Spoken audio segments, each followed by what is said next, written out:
বোনের বিয়ের আগের ভিডিওগুলোতে তোমরা অনেক ভালোবাসা দিয়েছো। এটা কিন্তু ছিল বোনের বিয়ের সন্ধ্যের ভিডিও।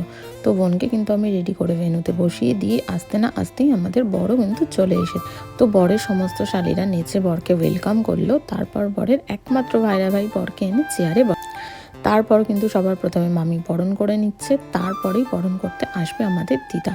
তো দিদা অনেক কিছুই করছিল মজা, তো দেখতেই পেলে বরকে খাওয়ানোর মিষ্টিটা নিজেই খেয়ে নিল। তারপর নাচতে নাচতে বরণ সেরে কিন্তু দিদা চলে গেছে ঘরে।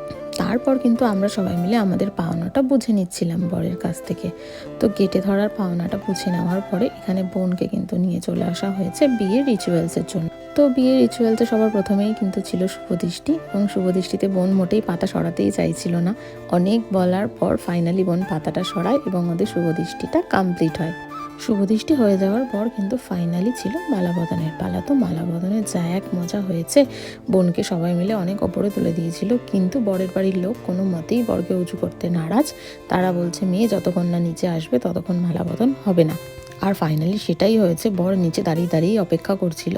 কোনো মতেই বরের বাড়ির কোনো লোক বরকে উঁচুতে নিতেই পারেনি। তো শেষে অনেকক্ষণ পর যখন বিয়ের অনেকটাই দেরি হয়ে যাচ্ছিল, তারপরেই দাদা জামাইবুড়া নিচে নামিয়ে দেয় মালাবদনের জন্য।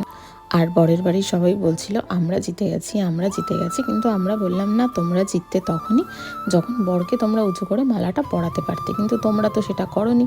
তো তোমরা বলো তোমরা কি করে জিতেছো। আর বোনের বর তো বলছিল যে আমি 8 বছর তোমার জন্য অপেক্ষা করেছি, আর 8 মিনিট আমি অপেক্ষা করতে পারবো, আমি দেখি কতক্ষণ তুমি ওপরে বসে থাকতে পারো।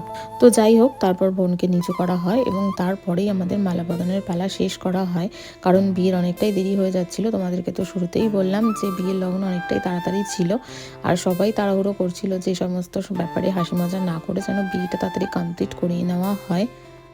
তো তারপর কিন্তু ছিল পা ধোয়ানোর পালা। এটাও বিয়ের একটা নিয়মের মধ্যেই পড়ে। তো পা ধুয়ে দেওয়ার পরে কিন্তু কিছু ছোটো ছোটো নিয়ম করার পরে মোটামুটি অর্ধেক বিয়ে কমপ্লিট হয়। তারপর বোনদের আমরা ঘরে নিয়ে গেছিলাম। ঘর থেকে আসার পরে এখানে কিছু খেলা হয়, তো সেটা ওদের বাড়ির লোকজনই করেছিল। তারপর ছিল কিছু আরও নিয়ম কানুন, সেগুলোর পর ফাইনালি কিন্তু বোনের সিঁদুরদান হয়ে যায়, আর বিয়েটা হয়ে যায় ওখানেই কমপ্লিট। তো বিয়ে কমপ্লিটের পরে আমরা কিছু ছবি তুলে নিই ওষুধের সাথে।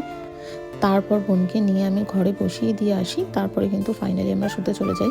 এখন অনেকটাই রাত হয়ে যায়, বাসর জাগার কথা ছিল কিন্তু তারপর ফাইনালি ক্যান্সেল হয়ে যায়। তো চলো বিয়েটা এখানেই আমি শেষ করছি।